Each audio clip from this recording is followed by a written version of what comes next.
Hello दोस्तों, welcome to expert classes by Manju ma'am. मैं Sushma political science की क्लास में आप सभी का स्वागत करती हूँ। आज हम यूनिट नंबर फर्स्ट में पार्ट नंबर 4 को पढ़ेंगे। हम यूनिट फर्स्ट सेमेस्टर के लिए स्टार्ट किए हैं।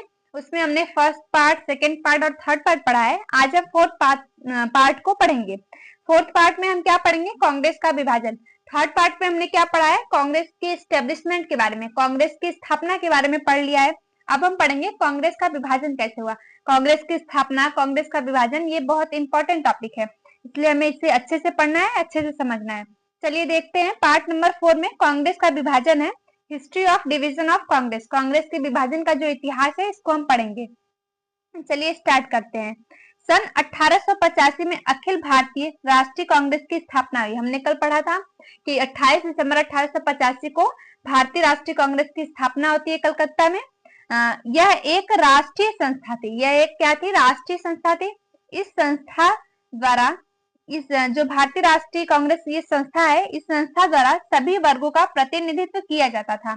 ये राष्ट्रीय स्तर की संस्था थी और जो जितने भी वर्ग थे, इनका प्रतिनिधित्व भारतीय राष्ट्रीय कांग्रेस के द्वारा किया जाता था। कांग्रेस ही ऐसी प्रथम संस्था थी जिसके संबंध में पंडित मदन मोहन मालवीय के शब्दों में कहा जा सकता है कि भारत ने अपनी आवाज इस महान संस्था में पाई।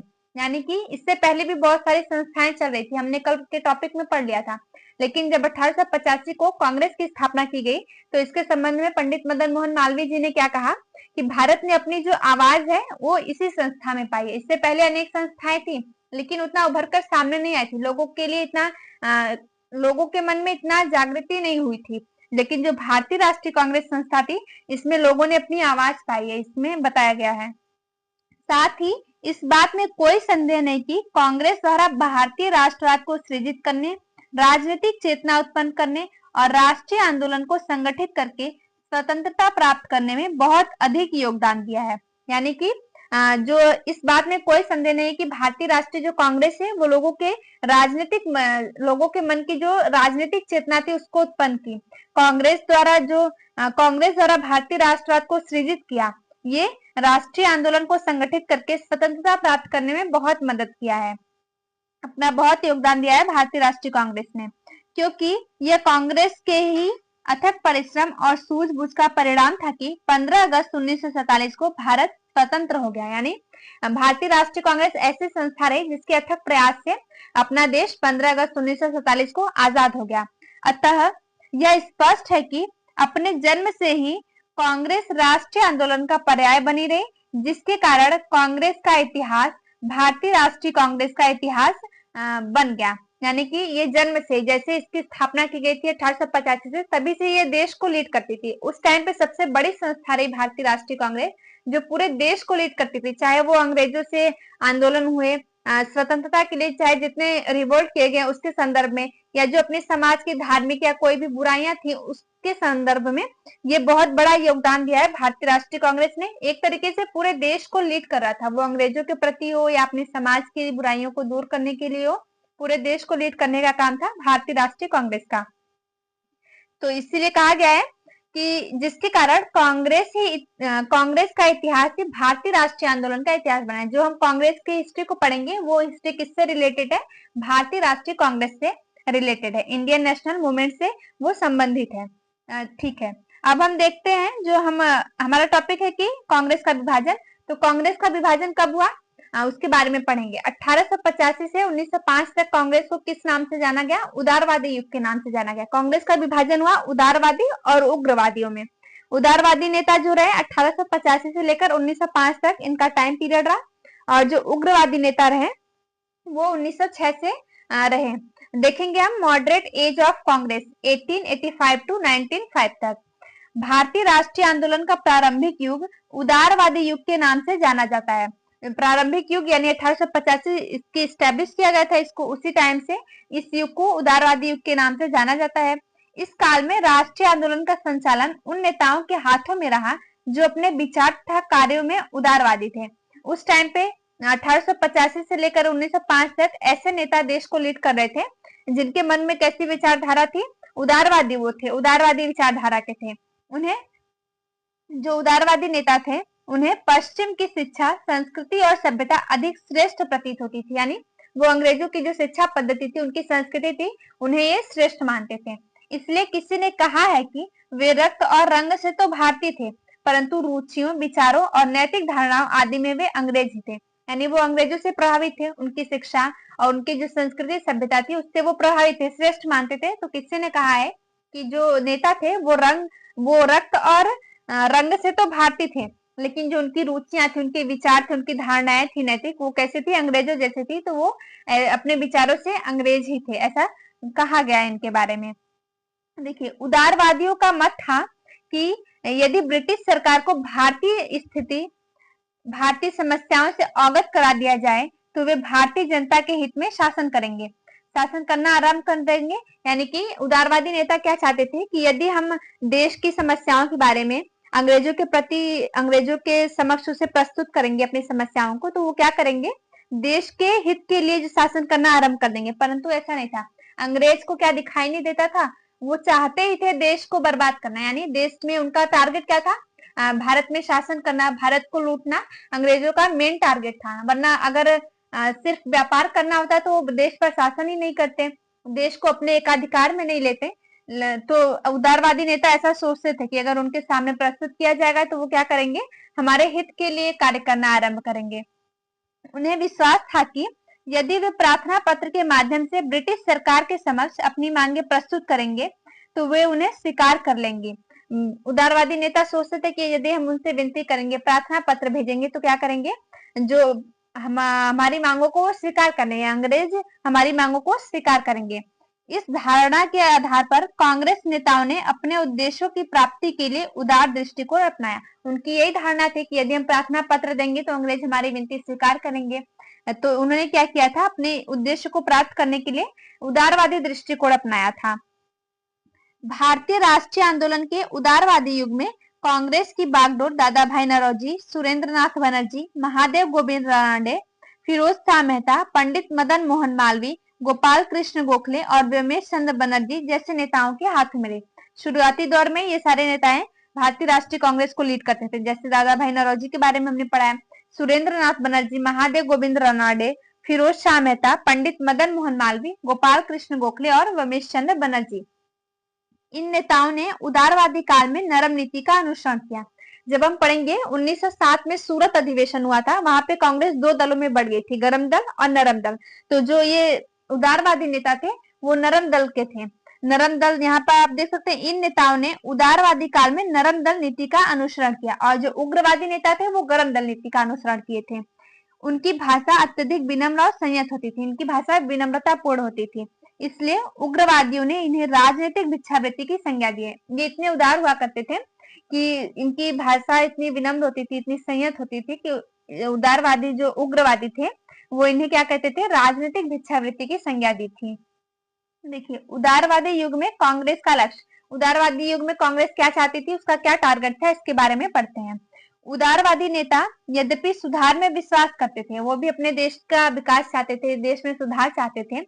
उनकी हार्दिक इच्छा थी कि ब्रिटिश सरकार के साथ सहयोग की नीति अपनाई जाए। वो चाहते थे कि ब्रिटिश सरकार के साथ हम सहयोग की नीति अपनाएंगे। अतः उनका अंतिम लक्ष्य वैधानिक सुधारों के माध्यम से स्वशासन की प्राप्ति थी। यानी ब्रिटिश सरकार के सहयोग से हम अपने देश में शासन करेंगे, अपना शासन करेंगे, स्वशासन यानी अपना शासन करेंगे। वे ब्रिटिश शासन के अंतर्गत स्वशासन की स्थापना करना चाहते थे। वो चाहते थे कि ब्रिटिश शासन के अंतर्गत, ब्रिटिश के अंदर ही, ब्रिटिश स्वशासन के अंदर हम क्या करेंगे, अपना शासन करेंगे। श्री सुरेंद्रनाथ बनर्जी ने कांग्रेस के दूसरे अधिवेशन में ही स्वशासन की बात की थी। कांग्रेस का दूसरा अधिवेशन 1886 में था, उसमें सुरेंद्रनाथ बनर्जी ने स्वशासन की बात कही थी। और सन 1906 में कांग्रेस अधिवेशन में दादा भाई नौरोजी की अध्यक्षता में कांग्रेस ने क्या की थी, स्वशासन की मांग की थी। कांग्रेस द्वारा स्वशासन के इस लक्ष्य को स्पष्ट रूप से अपनाया गया था, परंतु कांग्रेस का स्वशासन से आशय पूर्ण स्वाधीनता से नहीं था। यानी जो कांग्रेस ये स्वशासन चाहती थी, अंग्रेजों के अंडर चाहती थी, तो ये पूर्ण स्वाधीनता नहीं थी, पूरी तरीके से स्वाधीनता नहीं थी। पूर्ण स्वाधीनता का लक्ष्य तो सन 1929 के लाहौर अधिवेशन में घोषित किया गया। अंग्रेजों के अंडर शासन, स्वशासन करने का क्या आशय है, ये पूर्ण स्वाधीनता नहीं है, पूरी तरह हमें स्वतंत्रता नहीं मिलेगी, लेकिन पूरी तरह स्वतंत्रता का लक्ष्य कब रखा गया, जब 1929 का लाहौर अधिवेशन हुआ था उस टाइम पे ये घोषणा की गई थी।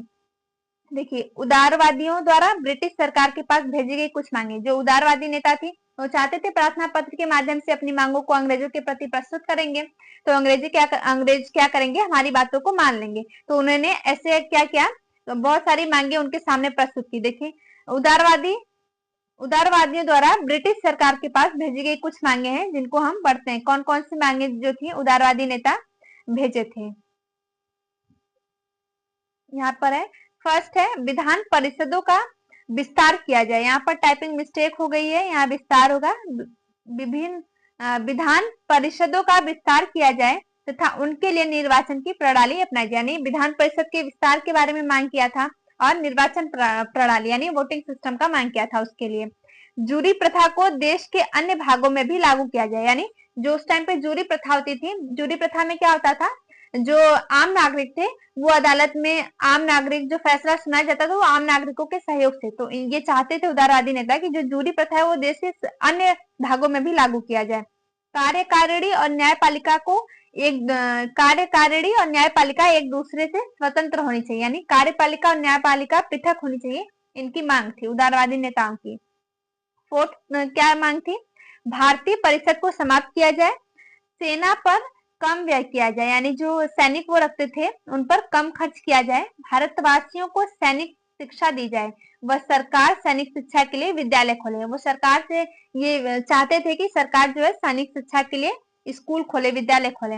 भारतीयों के हितों की विदेशों में रक्षा की जाए। यानी भारतीय के हितों में क्या की जाए, विदेशों में रक्षा की जाए। भारतीय नागरिक सेवा यानी आईसीएस की परीक्षा भारत और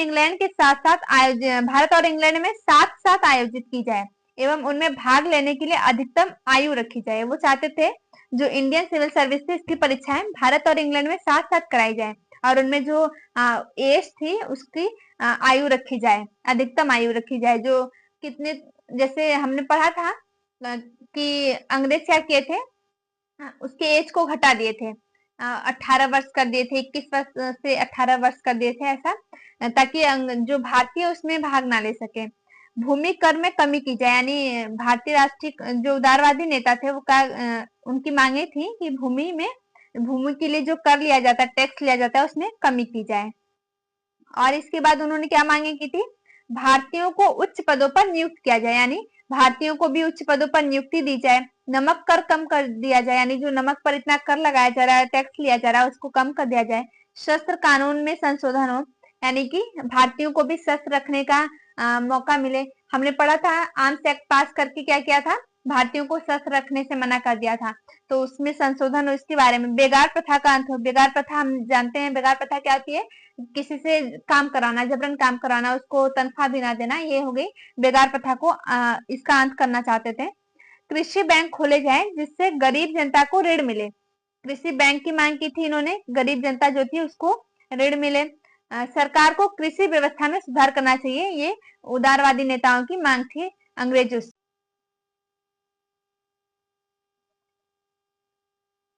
अब हम पढ़ते हैं कांग्रेस का जो उग्रवादी युग था और उसकी नीतियां, यानी कि extremist age of the Congress and their policy के बारे में हम पढ़ेंगे।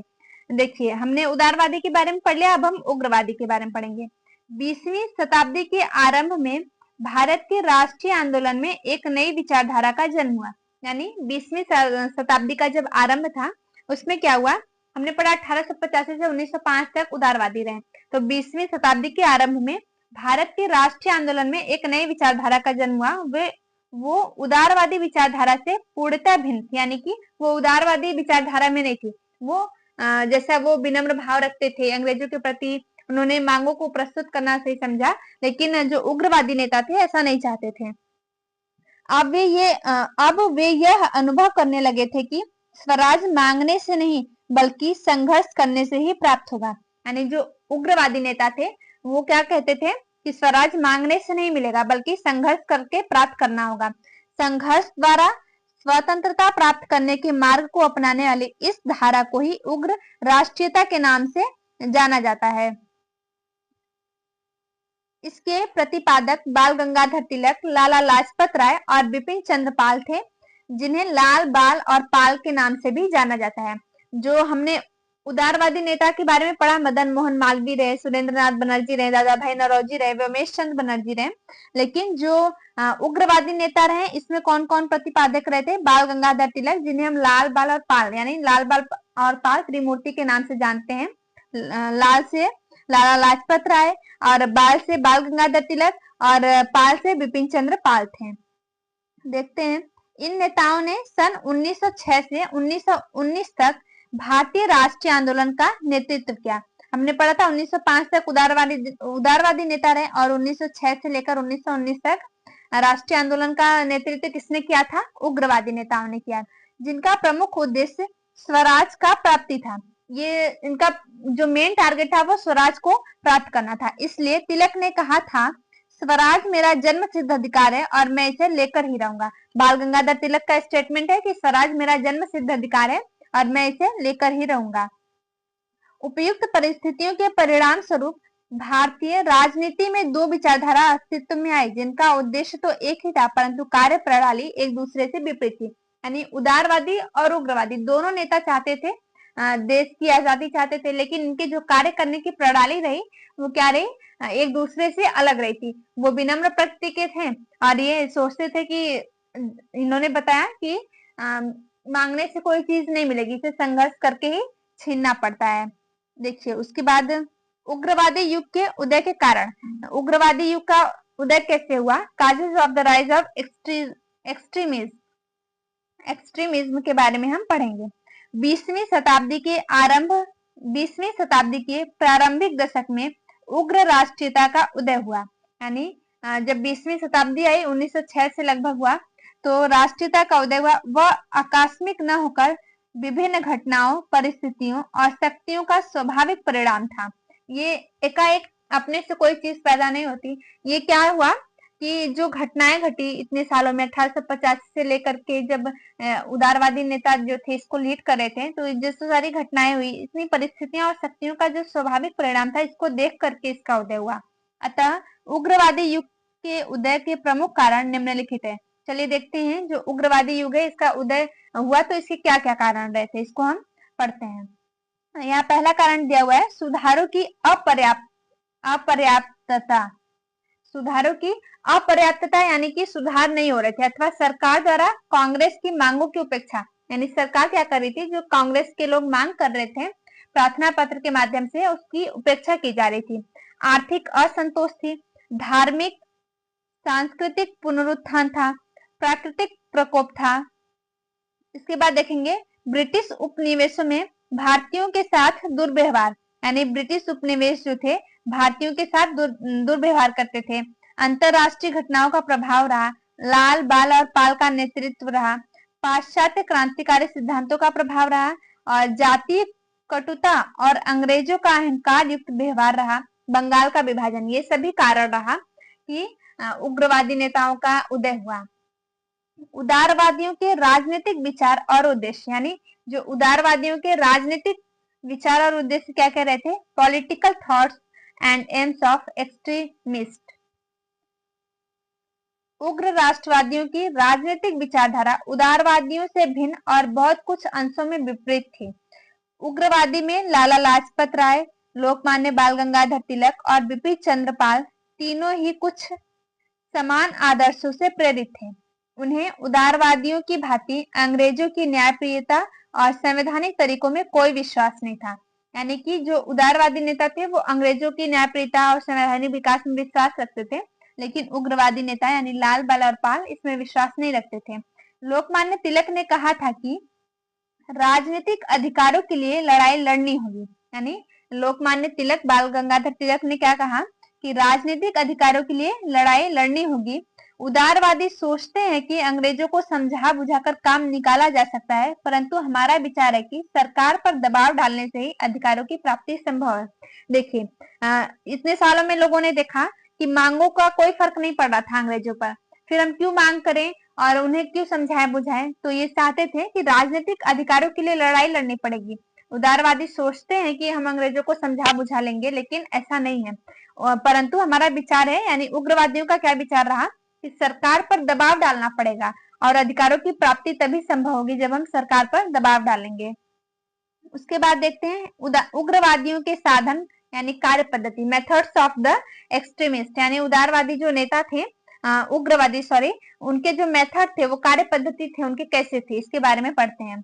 उग्रवादी अपने लक्ष्य यानी पूर्ण स्वराज को प्राप्त करने के लिए हिंसा और आतंक की नीति में विश्वास नहीं करते थे, वे अहिंसात्मक साधनों द्वारा उसे प्राप्त करना चाहते थे। यानी उग्रवादी नेता भी हिंसा नहीं करना चाहते थे, वो क्या करते थे, अहिंसात्मक साधनों द्वारा उसे प्राप्त करना चाहते थे। इस तरह उग्रवादियों की राजनीतिक विचारधारा और उद्देश्य तो उदारवादियों से भिन्न थे, परंतु उनकी कार्य पद्धति और साधन भी उदारवादियों के नितांत विपरीत और सर्वथा भिन्न थे। यानी उनका जो कार्य करने का तरीका था, देश को लीड करने का या जो आंदोलन करने का तरीका था, उदारवादी से भिन्न था उग्रवादियों का। दोनों का लक्ष्य एक ही था, लेकिन उनके कार्य करने की जो प्रणाली थी वो अलग अलग रही। उनका विश्वास था कि राजनीतिक सत्ता प्रार्थना करने अथवा राजनीतिक सुधारों की भीख मांगने से प्राप्त नहीं हो सकती। लोगों ने ऐसा कर भी लिया था, बहुत सारी मांगे प्रस्तुत की थी, तो उनका कहना है कि राजनीतिक सत्ता प्रार्थना करने अथवा राजनीतिक सुधारों की भीख मांगने से प्राप्त नहीं हो सकती, उसे केवल स्वावलंबन के आधार पर प्राप्त किया जा सकता है। और हमें अपनी राष्ट्रीय शक्तियों को इस प्रकार संगठित करना चाहिए कि कोई भी शक्ति जो हमारे विरुद्ध हो हमारे सम्मुख झुकने को बाध्य हो जाए। यानी ये चाहते थे कि हमें अपनी राष्ट्रीय शक्तियों को इतना एकत्रित करना होगा, इतना संगठित करना होगा कि कोई भी शक्ति जो हमारे विरुद्ध आए, हमारे विरुद्ध कोई आंदोलन चलाए, कोई विद्रोह करे, तो उससे क्या हो, हमारे सामने यानी हमारे सम्मुख झुकने को बाध्य हो। पुनः उनका कथन था कि ये उग्रवादी नेता के बारे में बात हो रही है, यदि सरकार मुझमें, उग्रवादी नेता क्या कहते हैं, यदि सरकार मुझसे स्वयं मेरे पास आकर कहे कि स्वराज ले लो, तो मैं उपहार के लिए धन्यवाद देते हुए कहूंगा, मैं उस वस्तु को स्वीकार नहीं कर सकता जिसे प्राप्त करने के लिए सामर्थ्य मुझ में नहीं है। देखिए, ये चाहते थे, ऐसा नहीं चाहते थे कि अंग्रेज हमें कह दे कि तुम ले लो अपने आप को स्वतंत्रता यानी स्वराज ले लो, ऐसा नहीं चाहते थे। ये चाहते थे कि हम लड़ेंगे, उसके लिए हम संघर्ष करेंगे और अपने स्वराज को अपनाएंगे, अपने स्वराज को पाएंगे। इनका प्राप्ति जो था, लक्ष्य क्या था, स्वराज प्राप्ति था इनका लक्ष्य। इसी प्रकार तिलक ने केसरी नामक पत्रिका में स्पष्ट किया था कि हमें अपने अधिकारों के लिए संघर्ष करना पड़ेगा। बाल गंगाधर तिलक की पत्रिका रही थी केसरी, उसमें इन्होंने स्पष्ट किया था, उसमें इन्होंने कहा था कि हमें अपने अधिकारों के लिए संघर्ष करना ही पड़ेगा, स्वराज को प्राप्त करने के लिए हमें संघर्ष करना पड़ेगा। क्या बैठे बिठाए अंग्रेज हमें कुछ देने वाले नहीं थे। उदारवादी नेता जब तक रहे थे, क्या अपने देश में कोई अच्छी चीज हो गई थी? अंग्रेजों ने क्या हमारे लिए कोई काम किया था देशवासियों की भलाइयों के लिए? कुछ नहीं किया था। इसलिए इन्होंने क्या कहा कि हमें अपने स्वराज को प्राप्त करने के लिए क्या करना होगा, संघर्ष करना पड़ेगा। देखिए, उग्रवादी के प्रमुख साधन निम्नलिखित है। उनके साधन क्या कह रहे हैं, वो कैसे अंग्रेजों का बहिष्कार किए, कैसे उनकी सहमति नहीं रखी उन्होंने, यहाँ पर पढ़ेंगे। पहला जो है बहिष्कार, बहिष्कार के माध्यम से क्या क्या इन्होंने अंग्रेजों की उपेक्षा की थी। कैसे? वे इसके अंतर्गत सरकार के साथ असहयोग करने पर बल देते थे, यानी सरकार का सहयोग नहीं करते थे। और उदारवादी नेता क्या चाहते थे, सरकार का सहयोग चाहते थे।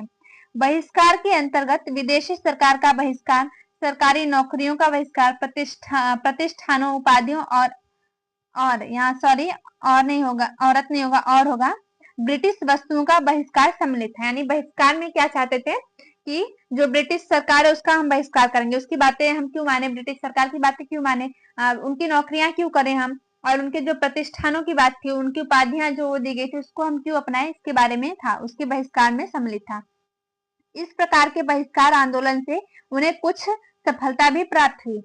दूसरा क्या है, स्वदेशी विदेशी वस्तुओं, संस्थाओं और मूल्यों को त्याग कर उनके स्थान पर भारतीय वस्तुओं, मूल्यों और संस्थाओं को अपनाने का नाम स्वदेशी था। यानी कि हम स्वदेशी, दूसरा हमारा जो था वो स्वदेशी के माध्यम से क्या करते थे, विदेशी वस्तुओं का त्याग करते थे, विदेशी संस्थाओं और मूल्यों का त्याग करके अपने भारतीय वस्तुओं का प्रयोग करना, भारतीय मूल्यों और संस्थाओं को अपनाने का नाम इन्होंने स्वदेशी बताया।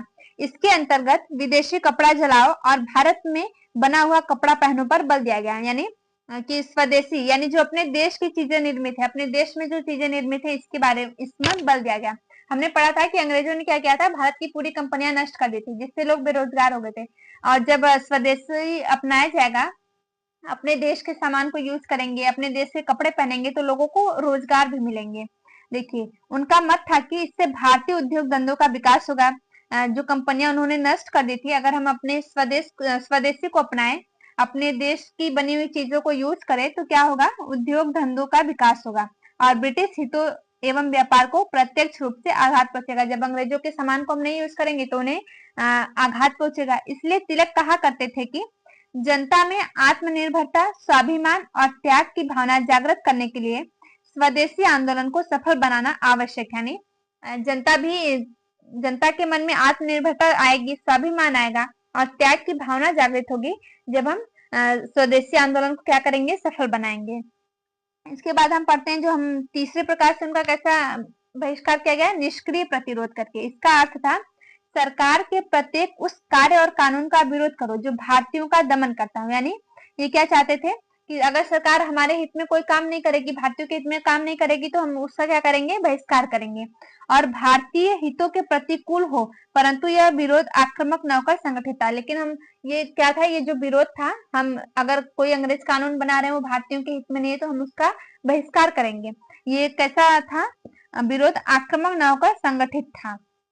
उदाहरण के लिए देखते हैं, यदि सरकार हमारा शोषण करने के लिए हम पर कर लगाए तो हम संगठित होकर यह निश्चित करें कि हम वह कर नहीं देंगे। देखिए, एकता में क्या होती है, शक्ति होती है। तो जब हम संगठित होकर बहिष्कार करेंगे, अगर हमारे पर कर लगा रहे हैं विदेश वाले, तो हम क्या करें, एक साथ एकत्रित होकर, संगठित होकर हम उस कर को नहीं देंगे, ऐसा विरोध करें।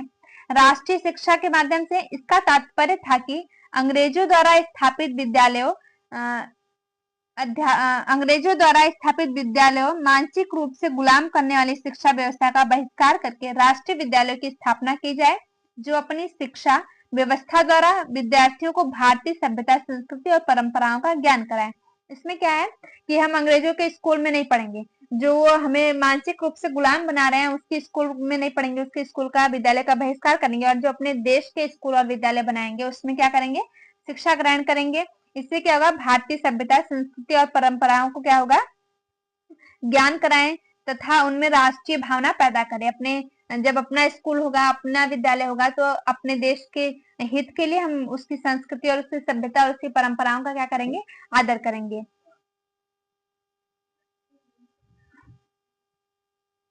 इस आंदोलन को सफल बनाने के उद्देश्य से अरविंद घोष महाराजा बड़ौदा को एक उच्च पदीय नौकरी छोड़कर, यानी इस आंदोलन को सफल बनाने के लिए अरविंद घोष ने क्या किया था, महाराजा बड़ौदा में जॉब करते थे, उच्च पदीय नौकरी छोड़कर कलकत्ता के राष्ट्रीय महाविद्यालय के प्राचार्य बन गए। इसी प्रकार तिलक ने दक्षिण शिक्षा समाज की स्थापना की और मदन मोहन मालवीय ने हिंदू विश्वविद्यालय, यानी हिंदू विश्वविद्यालय VHU की स्थापना की योजना प्रस्तुत की। बंगाल में राष्ट्रीय शिक्षा व्यवस्था पर आधारित अनेक विद्यालय की स्थापना हुई, यानी बंगाल में बहुत सारे विद्यालय की स्थापना की गई।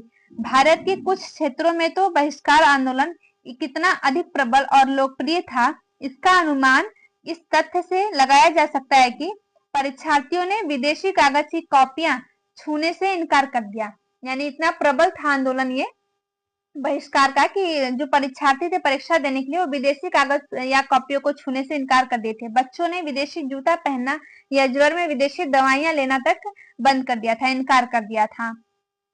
इसके बाद देखते हैं उग्रवादी आंदोलन की प्रगति एवं कांग्रेस में फूट, यानी उग्रवादी जो आंदोलन है उसकी प्रगति कैसे हुई और कांग्रेस में फूट कैसे पड़ी, यानी कांग्रेस दो दल में कैसे बटी, गरम दल व नरम दल में।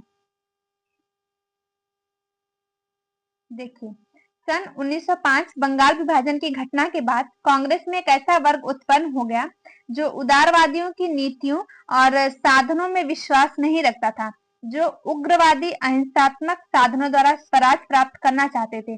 उनका नेतृत्व बाल गंगाधर तिलक, लाला लाजपत राय और बिपिन चंद्र पाल की त्रिमूर्ति द्वारा किया गया था।